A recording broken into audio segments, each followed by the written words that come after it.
Hello friend, स्वागत है आपका आपके अपने यूट्यूब चैनल एजुकेशन अड्डा में। दोस्तों, आज की हमारी क्लास रहेगी पर्यावरण की यानी ईवीएस की, और जिसमें मैं 2 टॉपिक लेके आई हूँ आप लोगों के लिए।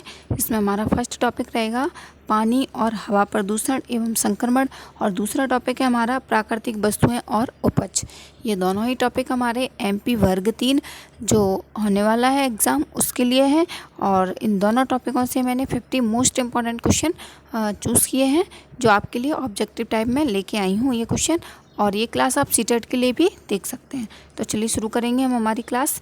वीडियो शुरू करने से पहले अगर आप हमारे चैनल पर नए हैं तो प्लीज़ चैनल को सब्सक्राइब करिए, और वीडियो अच्छा लगे तो लाइक करें और अपने दोस्तों में शेयर ज़रूर करें।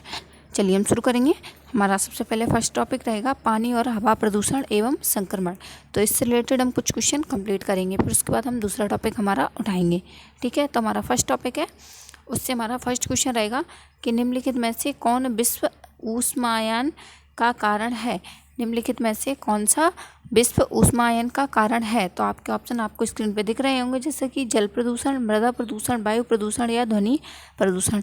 तो विश्व ऊष्मायन का कारण क्या है, तो इसका हमारा राइट आंसर हो जाएगा वायु प्रदूषण, यानी सी ऑप्शन राइट हो जाएगा। ठीक है, इस क्वेश्चन का राइट आंसर क्या होगा, विश्व ऊष्मायन का जो प्रमुख कारण है वो क्या होगा, वायु प्रदूषण। ठीक है, नेक्स्ट क्वेश्चन के और बढ़ेंगे अब हम। नेक्स्ट रहेगा हमारा,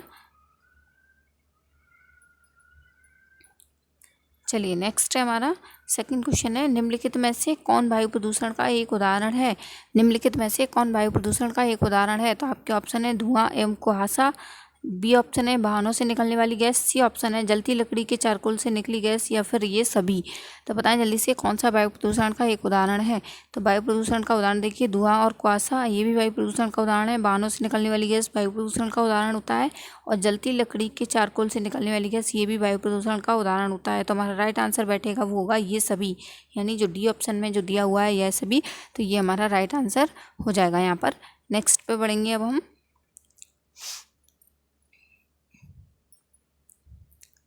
चलिए नेक्स्ट यानी थर्ड नंबर का हमारा क्वेश्चन है, ये क्वेश्चन है भारत तथा दूसरे देशों में प्रदूषण को रोकने के लिए बनाए गए नियम, फिर बीच में खालिस्तान दिया हुआ है, का प्रयोग रोकता है। किस चीज़ का प्रयोग जो भारत तथा दूसरे देशों में प्रदूषण को होने के लिए रोकता है और इससे बनाए गए नियम को रोकता है, उसके रोकने के लिए बनाया गया है। भारत और दूसरे देशों में किसको रोकने के लिए, प्रदूषण को रोकने के लिए। तो आपके ऑप्शन दे रखे हैं कागज़ के थैले, प्लास्टिक के थैले, नायलॉन के थैले या चमड़े के थैले। इस खालिस्तान में क्या आएगा आपको ये बताना है। तो देखिए इसका राइट आंसर जो होगा वो होगा प्लास्टिक के थैले। किस चीज़ को रोकने के लिए बनाया गया है ये नियम, ये प्लास्टिक के थैलों को रोकने के लिए बनाया गया नियम है। तो बी ऑप्शन यहाँ पर हमारा राइट होगा। ठीक है, नेक्स्ट पे चलेंगे। नेक्स्ट क्वेश्चन है हमारा, नेक्स्ट है 4 क्वेश्चन, हवा में उपस्थित ऑक्सीजन का परसेंटेज है लगभग। हवा में ऑक्सीजन कितने परसेंटेज रहती है वो आपको बताना है। आपके ऑप्शन है 44%, 23%, 40%, 21%। काफ़ी इजी और काफ़ी इंपॉर्टेंट क्वेश्चन है। तो आप लोगों को सभी को पता होगा कि ऑक्सीजन का वायु में कितना परसेंट है। तो ऑक्सीजन का जो वायु में परसेंट है वो हमारा डी ऑप्शन राइट हो जाएगा, 21% रहती है। ठीक है, हवा में ऑक्सीजन, तो यहाँ पर हमारा डी ऑप्शन राइट हो जाएगा। नेक्स्ट पे बढ़ेंगे हम। नेक्स्ट क्वेश्चन है हमारा, नेक्स्ट रहेगा निम्नलिखित में से कौन पर्यावरण के लिए हानिकारक है। निम्नलिखित में से कौन पर्यावरण के लिए हानिकारक है। तो आपके ऑप्शन है कागज, कपड़ा, धातु या प्लास्टिक। तो पर्यावरण के लिए जो हानिकारक है वो हो जाएगा यहाँ पर हमारा प्लास्टिक। प्लास्टिक की चीज़ें पर्यावरण के लिए क्या है, नुकसानदायक या हानिकारक हैं। तो यहाँ पर हमारा डी ऑप्शन राइट हो जाएगा इस क्वेश्चन का भी। नेक्स्ट पे बढ़ेंगे हम। नेक्स्ट क्वेश्चन रहेगा हमारा, नेक्स्ट है हरित गृह प्रभाव के द्वारा पृथ्वी पर कौन सा रेडिएशन होता है। हरित गृह प्रभाव के द्वारा पृथ्वी पर कौन सा रेडिएशन होता है। तो आपके ऑप्शन यहाँ पर हैं, फर्स्ट है यूवी रेडिएशन, सेकंड है गामा रेडिएशन, थर्ड है एक्स किरण रेडिएशन, 4 है इंफ्रारेड रेडिएशन।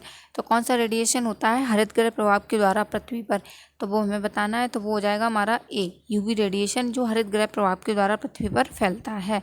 तो ए ऑप्शन यहाँ पर हमारा राइट हो जाएगा। ये भी इंपॉर्टेंट क्वेश्चन है, काफ़ी सारे ही क्वेश्चन इंपॉर्टेंट हैं। आप लोग अच्छे से पढ़िए एक बार ध्यान से, आपको लास्ट टाइम में ये बहुत ही इंपॉर्टेंट रहेंगे, क्योंकि एग्ज़ाम आने वाला है, जस्ट ही एग्ज़ाम की डेट फाइनल हो चुकी है, तो जल्दी एग्ज़ाम आने वाला है। तो आप लोग एक बार रिवीजन के तौर पर इन क्वेश्चनों को लगा सकते हैं। चलिए नेक्स्ट है हमारा, इनमें से कौन सा वैश्विक तापमान के लिए जिम्मेदार है। जो विश्व का तापमान बढ़ रहा है उसके लिए क्या जिम्मेदार है। तो आपके ऑप्शन है, आपको बताना है कि कौन सी गैस या कहें या कौन जिम्मेदार है, कौन सा कारक जो कि वैश्विक तापमान यानी विश्व का जो तापमान है उसके लिए जिम्मेदार है। तो आपके ऑप्शन रहेंगे क्लोरोफ्लोरोकार्बन, मेथेन, कार्बन डाइऑक्साइड, ये सभी।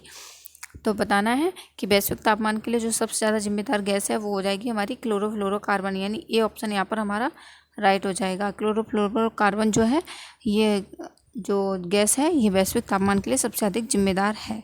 तो ए ऑप्शन यहाँ पर हमारा राइट हो जाएगा। नेक्स्ट पे पढ़ेंगे। नेक्स्ट क्वेश्चन है हमारा यहाँ पर, निम्नलिखित में से कौन सी ग्रीन हाउस गैस है? निम्नलिखित में से कौन सी ग्रीन हाउस गैस है? तो आपके ऑप्शन है सल्फर ऑक्साइड, ऑक्सीजन, आर्गन या मीथेन। ग्रीन हाउस गैस कौन सी है तो आपको वो बताना है। तो ग्रीन हाउस गैस में हमारा हो जाएगा मीथेन। ठीक है, डी ऑप्शन हमारा राइट हो जाएगा यहाँ पर। तो ये वाला डी ऑप्शन राइट हो जाएगा। नेक्स्ट पे पढ़ेंगे हम। नेक्स्ट क्वेश्चन है कि किसी नदी के प्रदूषण स्तर की माप की जाती है। किसी नदी के प्रदूषण स्तर की माप कैसे की जाती है आपको वो बताना है कि नदी में कितना % प्रदूषण है, या हम किस मात्रा किस अकॉर्डिंग कह सकते हैं कि इसमें प्रदूषण ज़्यादा है या कम है। तो प्रदूषण की माप जो की जाती है वो बताना है। तो आपके ऑप्शन है ATP के द्वारा, STP के द्वारा, BOD के द्वारा या WPL के द्वारा। तो ये हमारा राइट आंसर होगा BOD के द्वारा। ठीक है, ये मैंने हमारी एक और क्लास हुई थी प्रदूषण के बारे में जिसमें मैंने डिटेल में पढ़ाया था, जिसमें मैंने ऑब्जेक्टिव टाइप क्वेश्चन नहीं लिए थे, जिसमें मैंने थियोरिटिकल पढ़ाया था, थ्योरी थी, जिसमें मैंने BOD की फुल फॉर्म और BOD के बारे में पूरा प्रदूषण के बारे में समझाया था। तो आप हमारी वो क्लास भी देख सकते हैं अगर आपको थोड़ा नहीं समझ में आए तो। ठीक है, तो नदी का प्रदूषण स्तर किससे मापते हैं? BOD की सहायता से। तो यहाँ पर हमारा सी ऑप्शन राइट हो जाएगा। नेक्स्ट पे बढ़ेंगे हम। नेक्स्ट है अत्यधिक चारण का परिणाम है। अत्यधिक चारण का क्या परिणाम है? तो आपके ऑप्शन है मृदा प्रदूषण, मृदा अपरदन, ताप प्रदूषण, जलवायु परिवर्तन। अत्यधिक चारण का परिणाम क्या है? तो अत्यधिक चारण का जो परिणाम हो जाएगा वो हमारा बी ऑप्शन राइट होगा, मृदा अपरदन, जो अत्यधिक चारण का परिणाम है। अत्यधिक चारण से मतलब यहाँ पर कहा गया है अत्यधिक चारण से कि जो भूमि की जो गाय वगैरह चारागाह वगैरह होते हैं जो चराई करते हैं मिट्टी की, तो जिससे मृदा अपरदन की समस्या हो जाती है, यानी मिट्टी ऊसर हो जाती है, जिससे पानी आता है या बारिश का पानी हो या कैसे भी, तो वहाँ पर मिट्टी कटने लगती है, तो उसे मृदा का अपरदन कहते हैं। ठीक है, तो ये अत्यधिक चारण का ही परिणाम है। तो बी ऑप्शन यहाँ पर हमारा राइट हो जाएगा। नेक्स्ट पे चलेंगे हम। नेक्स्ट है हमारा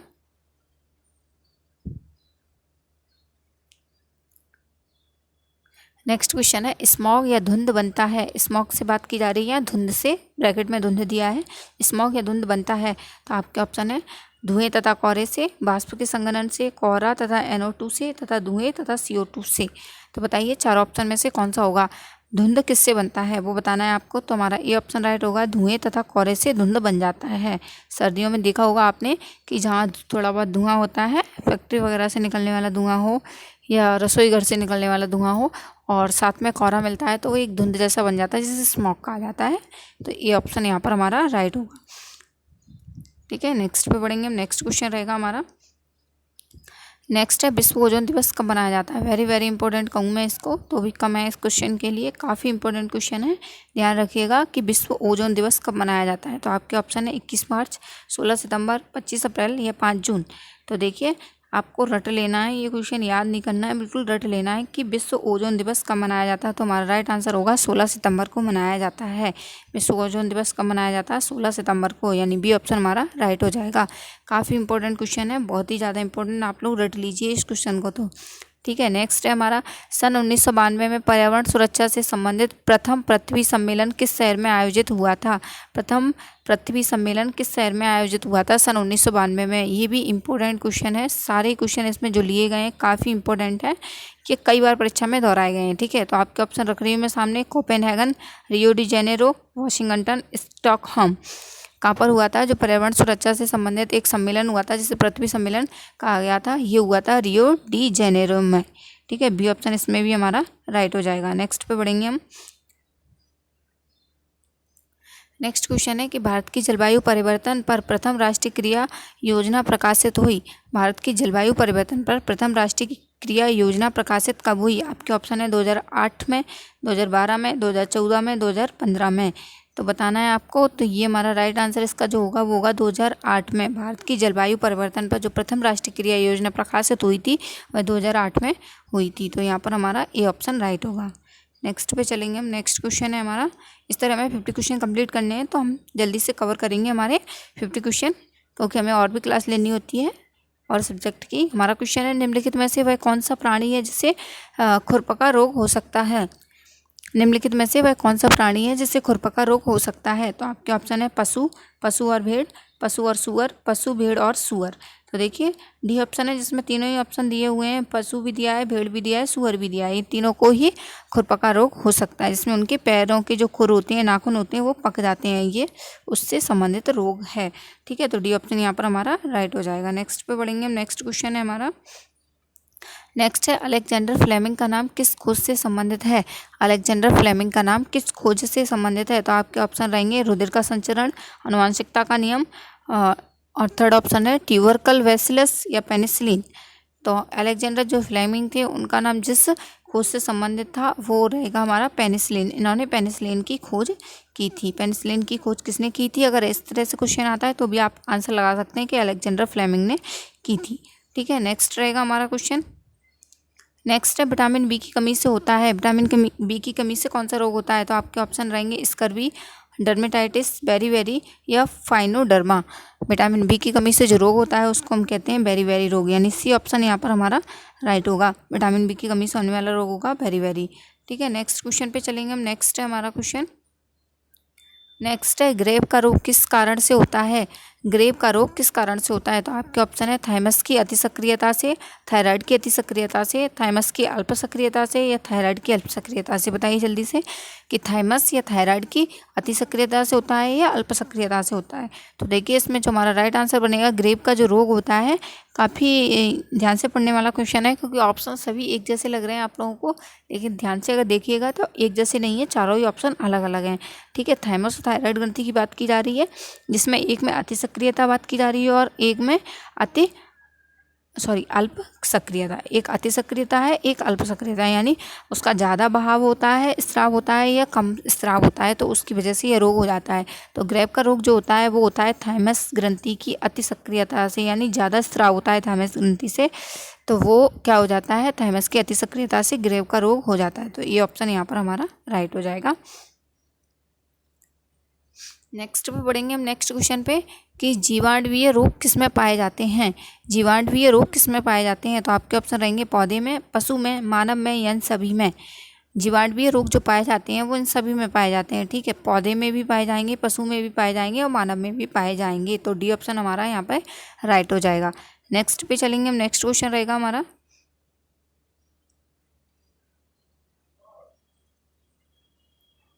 नेक्स्ट क्वेश्चन है कि चेचक के प्रति टीकाकरण में समावेश किया जाता है। चेचक के प्रति जो टीकाकरण में समावेश किया जाता है, आपके ऑप्शन है हत जर्मों में, दुर्बल जर्मों में, जीवित प्रतिरक्षियों का या सक्रिय जर्मों का। जो जर्म्स होते हैं उनके बारे में बात की जा रही है कि जो चेचक के प्रति टीकाकरण में समावेश किया जाता है वह किसका किया जाता है। तो हमारा राइट आंसर बनेगा इसमें सी, यानी जीवित प्रतिरक्षियों का। तो सी ऑप्शन यहाँ पर हमारा राइट हो जाएगा। ठीक है, नेक्स्ट पे बढ़ेंगे हम। नेक्स्ट क्वेश्चन रहेगा हमारा, नेक्स्ट क्वेश्चन है रोमेटिक हृदय रोग का इलाज किसकी मदद से किया जाता है। जो रोमेटिक हृदय का रोग है उसका इलाज किसकी मदद से किया जाता है। तो आपके ऑप्शन रहेंगे एस्पिरिन, स्ट्रेप्टोमाइसिन, मेथिल-डोपा या पेनिसिलिन।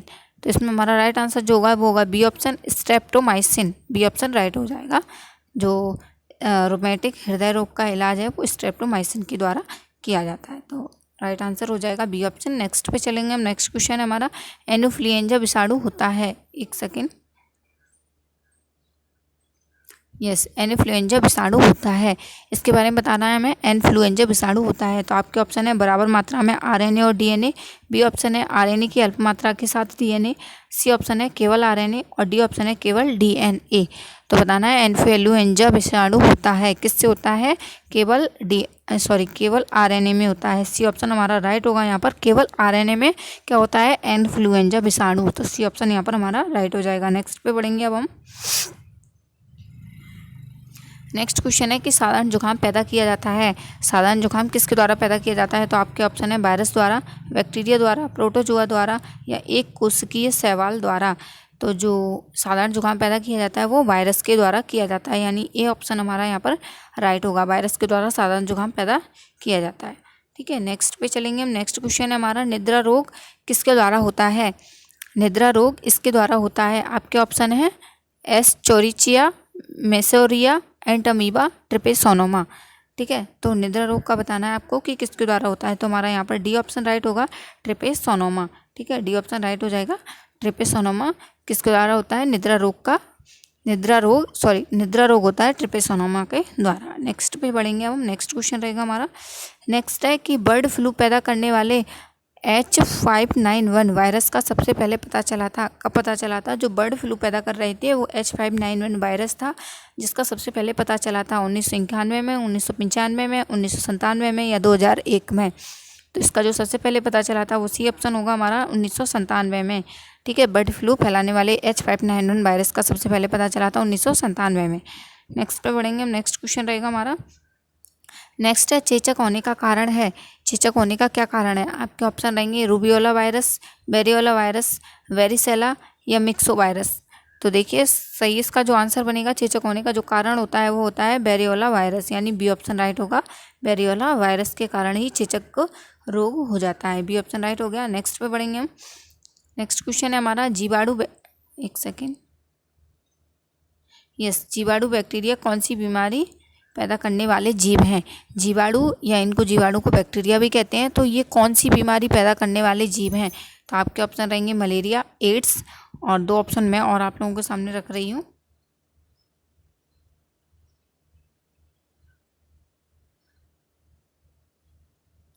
ठीक है, मैं क्वेश्चन दोबारा रिपीट कर दे रही हूँ कि जीवाणु या बैक्टीरिया कौन सी बीमारी पैदा करने वाले जीव हैं। तो इनका फर्स्ट ऑप्शन है, मैं दोबारा लिख दे रही हूँ, दूसरे पेज पे है जो आप लोगों को दिखाई नहीं देगा स्क्रीन पे। पहला ऑप्शन है मलेरिया और दूसरा ऑप्शन है एड्स और तीसरा ऑप्शन है गलसुआ और फोर ऑप्शन है यक्ष्मा या तपेदिक रोग। तो क्वेश्चन मैं रिपीट कर रही हूँ कि बैक्टीरिया कौन सी बीमारी पैदा करने वाले जीव हैं, बैक्टीरिया के द्वारा कौन सी बीमारी होती है। तो आपके ऑप्शन है फर्स्ट है मलेरिया, एड्स, गलसुआ या यक्ष्मा या तपेदिक रोग। तो हमारा यहाँ पर राइट आंसर जो होगा वो होगा यक्ष्मा या तपेदिक रोग, यानी डी ऑप्शन राइट होगा यहाँ पर हमारा कि जीवाणुओं के द्वारा कौन सी बीमारी होती है, तपेदिक रोग हो जाता है। चलिए नेक्स्ट पे बढ़ेंगे अब हम। नेक्स्ट क्वेश्चन है आयरन की कमी से होता है, आयरन की कमी से होता है। आपके ऑप्शन रहेंगे अरुचि, अरक्तता, और थर्ड ऑप्शन आपका है अहुलोहिता, दुरक्तता, और फोर ऑप्शन है श्वेताणु न्यूनता, श्वेताणु न्यूनता। ठीक है, ऑप्शन भी कुछ अटपटे से हैं, नाम लेने में भी दिक्कत हो रही है। आयरन की कमी से जो रोग होता है, देखिए मैं आप लोगों को बता दूं, अरुचि, अरक्तता या अहुलोहिता और अनुरक्तता ये नहीं होते हैं। डी ऑप्शन हमारा राइट होगा कि आयरन की कमी से जो रोग होता है वो होता है श्वेताणु न्यूनता। ठीक है, तो डी ऑप्शन यहाँ पर हमारा राइट हो जाएगा। नेक्स्ट पे बढ़ेंगे अब हम।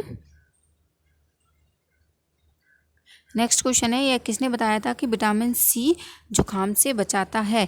यह किसने बताया था कि विटामिन सी जुकाम से बचाता है। तो आपके ऑप्शन में रख रही हूँ आप लोगों के सामने।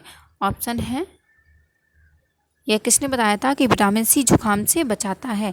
तो आपके ऑप्शन है पालमुलर, रेनी डिवोन्स, लाइनस पीलिंग या जी नाटा। तो जिस व्यक्ति ने ये बताया था कि विटामिन सी जुकाम को होने से बचाता है, तो उनका नाम था लाइनस पालिंग। ठीक है, सी ऑप्शन राइट होगा। लाइनस पालिंग जो एक व्यक्ति थे, इन्होंने ये बताया था कि विटामिन सी से जुकाम से बचाता है। तो यहाँ पर हमारा सी ऑप्शन राइट होगा, लाइनस पालिंग। चलिए नेक्स्ट पे हम चल रहे हैं। नेक्स्ट क्वेश्चन है हमारा, रुधिर कैंसर का दूसरा नाम क्या है। रुधिर कैंसर का यानी ब्लड कैंसर, रुधिर यानी ब्लड कैंसर का दूसरा नाम क्या होगा। तो आपके ऑप्शन रहेंगे ल्यूकोडर्मा, ल्यूकोमिया, इरिथ्रोसीमिया या उपयुक्त में से कोई नहीं। तो देखिए ब्लड कैंसर जो होता है उसका दूसरा नाम होता है ल्यूकीमिया। ठीक है, बी ऑप्शन राइट होगा यहाँ पर। ल्यूकीमिया ब्लड कैंसर का ही दूसरा नाम होता है, तो यहाँ पर बी ऑप्शन राइट हो जाएगा। तो इस प्रकार ये हमारे क्वेश्चन फर्स्ट टॉपिक के कंप्लीट हो गए, जिसका नाम था पानी एवं हवा प्रदूषण और संक्रमण। ठीक है, अब हमारा दूसरा टॉपिक शुरू होता है, जिसके हमारे क्वेश्चन रहेंगे। ठीक है, दूसरा टॉपिक है हमारा प्राकृतिक वस्तुएं और उपज। ठीक है, अब इसके हम क्वेश्चन कंप्लीट करेंगे, तो इसके बाद ये हमारे दोनों टॉपिकों के क्वेश्चन कंप्लीट हो जाएंगे। ठीक है, नेक्स्ट पे आ गए हैं हम। यहाँ पर हमारा फर्स्ट क्वेश्चन रहेगा,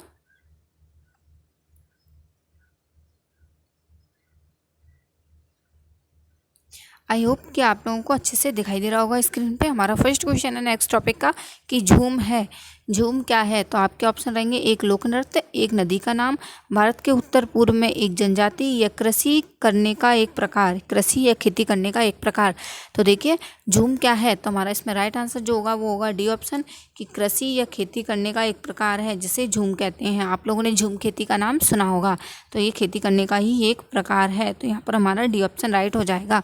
अब नेक्स्ट पे बढ़ेंगे हम। नेक्स्ट क्वेश्चन रहेगा हमारा,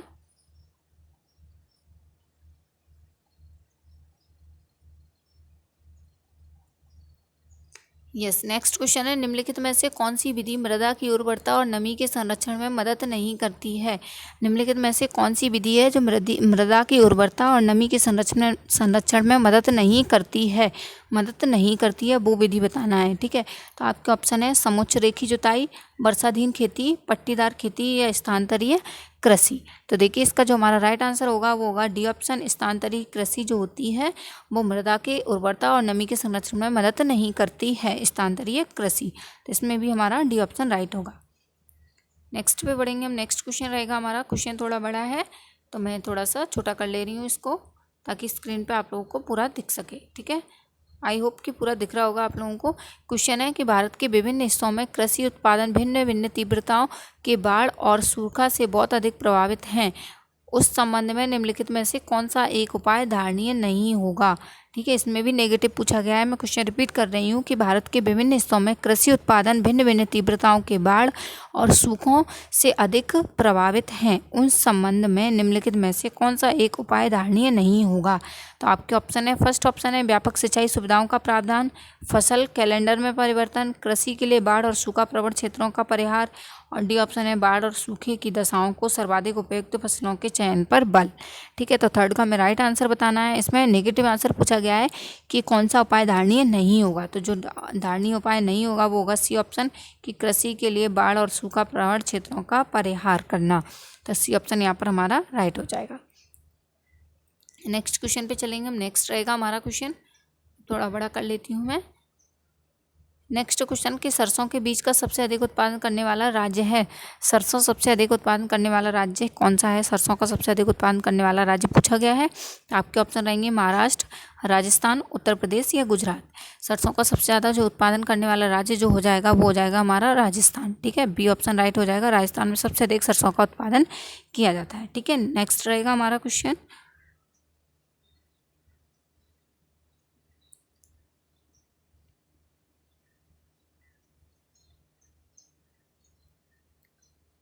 चलिए नेक्स्ट क्वेश्चन हमारा, वन आच्छादन के कम होने का कारण है। वन आच्छादन के कम होने का कारण है। आपके ऑप्शन है कृषि, निर्माण उद्योग, बढ़ती हुई आबादी, या पर्यटन और तीर्थ यात्रा।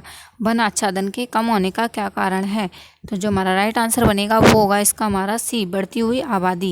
ये वन आच्छादन के कम होने का प्रमुख कारण है। सी ऑप्शन राइट हो जाएगा यहाँ पर हमारा। अब नेक्स्ट पे बढ़ेंगे हम। नेक्स्ट क्वेश्चन है हमारा 6 नंबर का।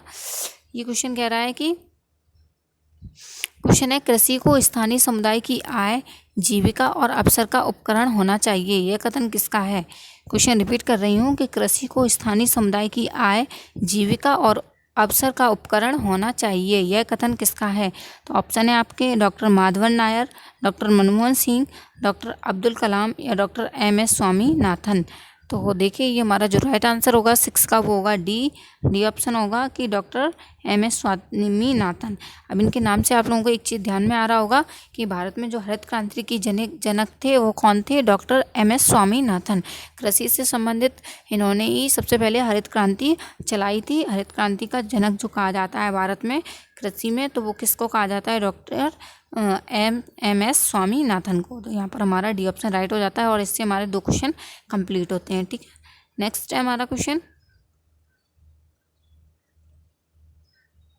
नेक्स्ट क्वेश्चन है 7।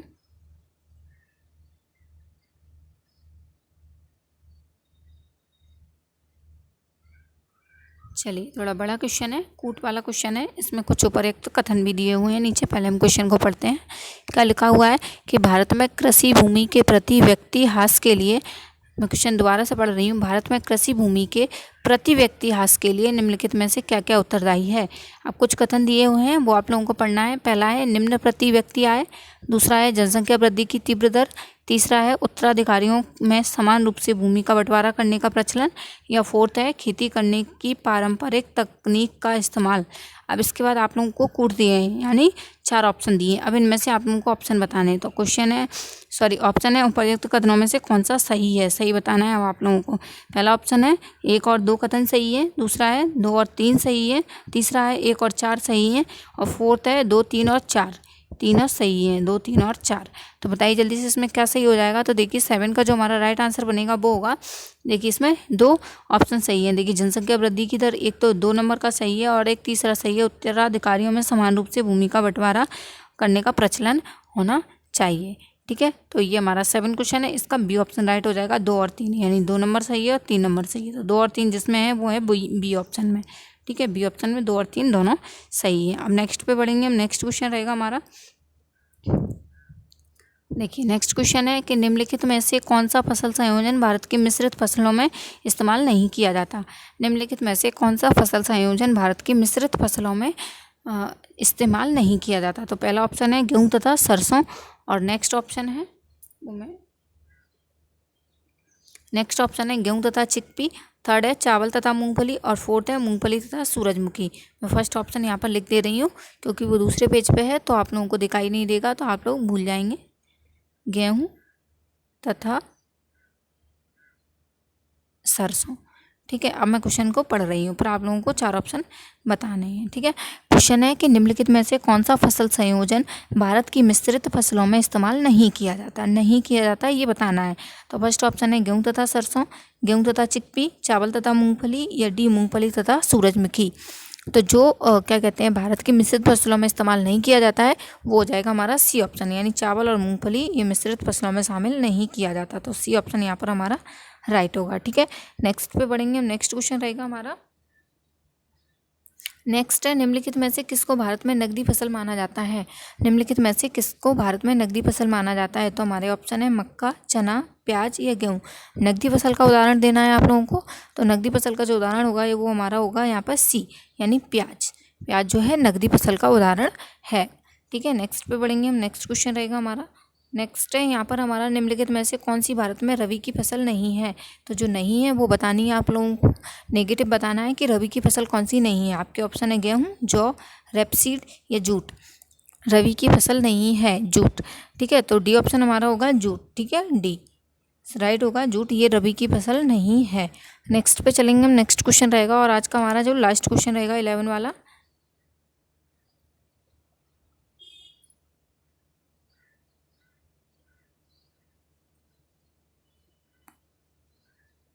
ठीक है, नेक्स्ट क्वेश्चन है कि अंतर्वर्ती जायद फसलें हैं।